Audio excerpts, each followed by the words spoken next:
kita kembali lagi sekarang masih membahas mengenai Paris Fashion Week. Ini ada lagi gitu ya. Ini ya, kalau kita buka yang namanya Fashion Week online gitu ya, itu ada loh jadwal yang kemarin rombongan Indonesia itu pergi ke sana itu ada loh jadwalnya di sini bebarengan dengan Louis Vuitton, Hermes, apa segala macam. Ini kok bisa? Ini apa sebenarnya? Mungkin Mas Luki bisa jelasin. Fashion Week Online itu hanya sebuah portal, tapi mereka bukan resmi juga dan tidak affiliated, bukan partnernya FHCM. Jadi siapapun mau menuliskan jadwal di sana, itu mendaftarkan jadwal di sana sebenarnya bisa. Oke, tapi kan kalau jadwalnya kayaknya nggak bentrok gitu, jadi seolah orang lihatnya itu adalah satu rangkaian gitu. Seolah-olah satu rangkaian, karena jamnya yang dipilih juga nggak bentrok. Kecuali kayaknya ada satu yang bentrok deh, ada satu yang jamnya sama. Bentrok. Ada satu yang jamnya sama, tapi yang sisanya memang dibuat tidak bentrok. Gitu. Oh gitu, padahal sebenarnya kalau yang asli nggak mungkin bentrok ya. Nggak mungkin bentrok. Karena FHCM menjaga banget supaya pers Alurnya. itu bisa semua, mengcover semua.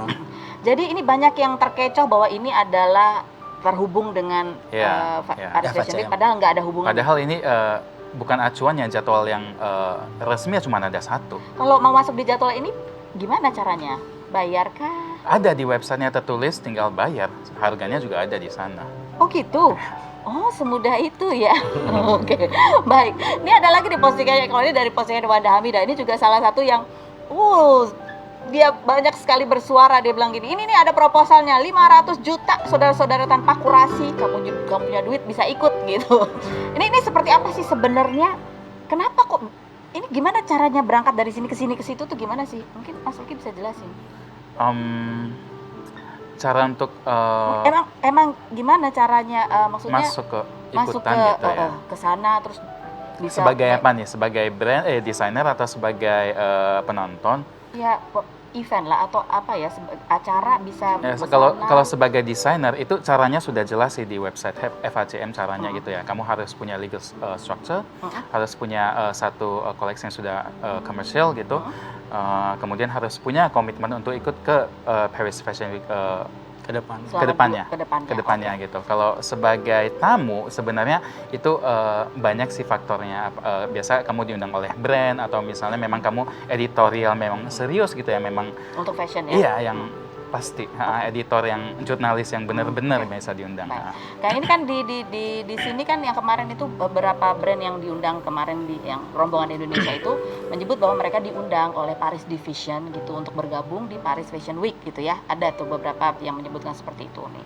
Dan ini yang ditunjukkan oleh Wanda ini adalah dia sebut ini proposalnya nih gitu ya. Si Fashion Division gitu. Nah, tapi sudah diklarifikasi juga oleh yang dari Fashion Division. Dia mengatakan bahwa ya yang kalau Paris Fashion Week itu memang sesuatu yang ya susah masuk di situ, karena itu Paris Division itu membuka peluang buat desainer-desainer atau brand-brand dari Indonesia untuk bisa bergabung, tapi dengan budget yang bisa dibagi gitu dengan beberapa peserta begitu ya. Tapi juga punya kesempatan untuk diliput oleh majalah-majalah fashion, buyer dan lain sebagainya, karena eventnya diselenggarakan bertepatan dengan acara Paris Fashion Week dan disebutnya sebagai off schedule gitu ya. Gitu. Dan dia menyebutkan bukan 500 juta, kalau mereka matok harganya itu dari berapa, 5.000 sampai 15.000 euro, alias nggak nyampe 500 juga sih, 200-an juta lah maksimal gitu. Nah ini yang menarik juga, kita mau tanya mengenai on schedule dan off schedule gitu. Ini ada tweetnya Mas Dean, coba kita lihat tweetnya Mas Dean, bunyinya gini, fashion chat, besok show gue on schedule loh, jangan telat ya. 2, besok show gue off schedule, lo nggak usah datang aja. Oke. Ini apa sih maksudnya? Karena ada yang satu yang juga mengklarifikasi ya, siapa namanya? Hari Halim. Dia seorang fashion desainer juga. Dia bercerita bahwa dia juga di tahun 2011 adalah desainer Indonesia pertama yang mendapat undangan resmi on schedule dari Paris Fashion Week gitu ya di tahun 2011. Dan dia bilang kalau di sini tuh memang ada yang namanya on schedule dan off schedule.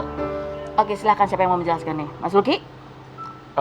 Kalau menurut saya ya, yang saya tahu, informasi yang saya tahu, di dalam kamus atau standar FHCM nggak ada yang sebutannya on schedule, off schedule.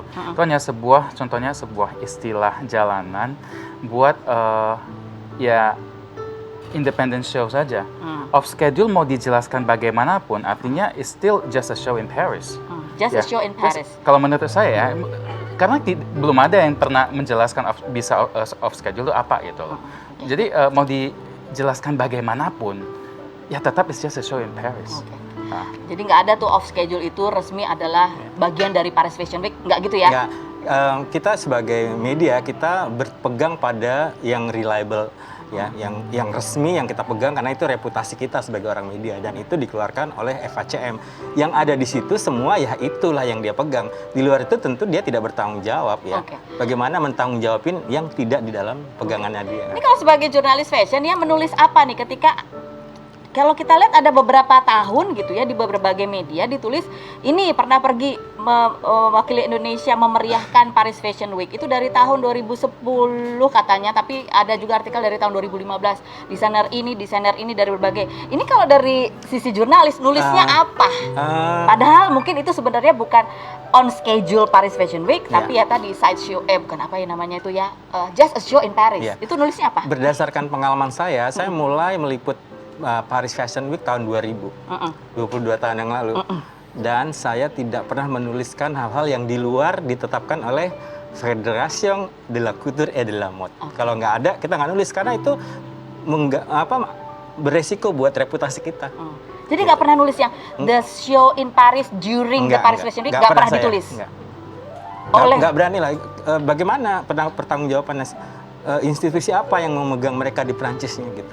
Jadi saya nggak berani. Nggak berani. Oke, ini ada postingan terakhir. Ini kalau ini ya, ini ada beberapa. Sebenarnya kalau ngomong desainer Indonesia, apakah pernah betul-betul masuk di Paris Fashion Week? Ada, ya kan? Benar kan? Ya. Saya sih nggak pernah nemu ya. Mana belum nemu. Saya mungkin coba saya cari. Tex Saverio, dia sampai di Instagram dia bilang dia di on schedule tahun 2014. Opening apa? Nih. Opening show. Jadi dia di gitu. Nggak tahu saya lolos hal itu, saya nggak pernah nemu. Lagi nggak liput ya mungkin? Nggak liput. Tahun 2014. Ya. Tapi dulu majalah saya pernah buat acara konkurs untuk murid-murid fashion di Jakarta dan Tex salah satu finalis yang kita bawa ke konkurs di Paris. Oh gitu ya, memang ini yang ya desainer berprestasi dan terkenal gitu ya di memenangkan. Student waktu itu dia. Kalau saya ingin menambahkan yang Tex itu resmi, betul ya? Betul. On schedule ya? On schedule, sebenarnya on schedule itu tidak perlu kita cantumkan ya, tidak perlu kita sebutkan. Itu sama seperti kita ngomong, saya membeli tas Louis Vuitton berserial number. Nggak perlu. Nggak perlu. Saya belanja di Alfamart, belanja di belanja di supermarket berstruk gitu. Enggak. Sebenarnya nggak perlu, karena itu yang asli. Kecuali kita perlu penekanan gitu ya, menjelaskan. Tapi ya sebenarnya nggak perlu. Gitu. Tapi dia benar. Dan itu bukan bahasa Perancis, jadi orang Perancis nggak pakai istilah-istilah itu. Oh nggak pernah, jadi nggak ada tuh ya, jadi udah jelas ya seperti itu. aja gitu. Dan kalau dibilang bahwa ya desainer Indonesia ada kok yang betul-betul pernah masuk di agendanya Paris Fashion Week, baik yang seperti Tex ini, Saverio di main show-nya gitu ya, di pembuka gitu kan. Yang mana? Tex Saverio kan di main show gitu. Ada juga yang showroom ya. Ini kalau yang tahun ini ada Jewel Rocks dan Sheila gitu ya. Itu ada. Itu memang ada. Itu di trade pameran ya. Di trade pameran. Apa sih yang dikhawatirkan gitu yang atau mungkin pesan kekhawatiran kalau kesalahpahaman ini diterus-teruskan? Saya rasa pembaca itu harus kritis, ya kan. Media, jurnalis, penulis juga tidak semuanya mengerti apa yang mereka tulis, ya kan. Kalau informasi ini kita teruskan menjadi sebuah tradisi, ya akan salah terus, salah satu jadi beruntung gitu. Akibatnya ya salahnya kebanyakan nanti, ya kan.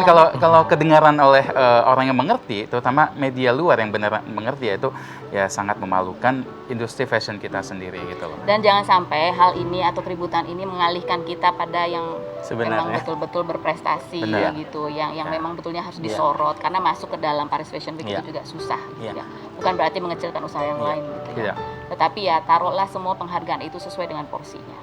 Kurang lebih seperti itu. Apalagi saya tambahkan dari media lifestyle dan fashion di Indonesia itu beberapa tahun belakangan ini kita fokus mengangkat wastra Indonesia karena wastra Indonesia itu identik banget dengan Indonesia. Wastra itu apa? Kain. Kain, oke. Segala macam. Udah mulai Dior pakai gitu. Dan itu Indonesia banget. Nah, sekarang kan anak-anak muda bacanya kan wah udah mulai. Tapi kan ada hal lain yang mereka baca yang lebih seru, gitu, lebih lucu. Jadi kewastraan itu tergeser ke hal ini yang lebih seru gitu. Oke, jangan lupa itu Dior kemarin yang pernah bekerja dengan Tenun.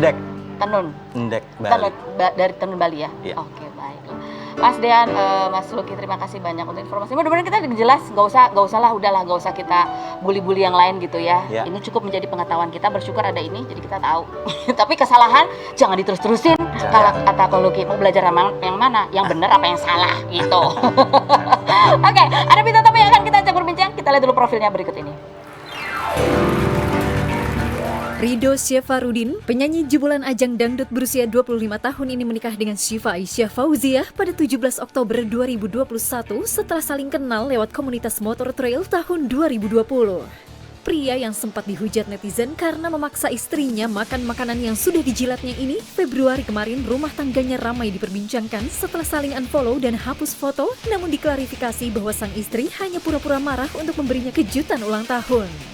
Saudara kembarnya Rizky Syafarudin pernah menikah dengan Nadia Mustika pada 17 Juli 2020 namun bercerai 9 Desember 2021 setelah sempat rujuk pada 19 Juli 2021. Pria yang disebut netizen tidak terawat karena rambutnya gondrong ini saat perayaan ulang tahun dipertanyakan netizen keberadaan mantan istri dan anaknya. Benarkah keluarga Ridho kaget dengan pemberitaan rumah tangganya hingga terus menghubungi Ridho? Dan benarkah Ridho dan Syifa akan bulan madu? Saksikan kisah selengkapnya hanya di Rumpi No Secret. No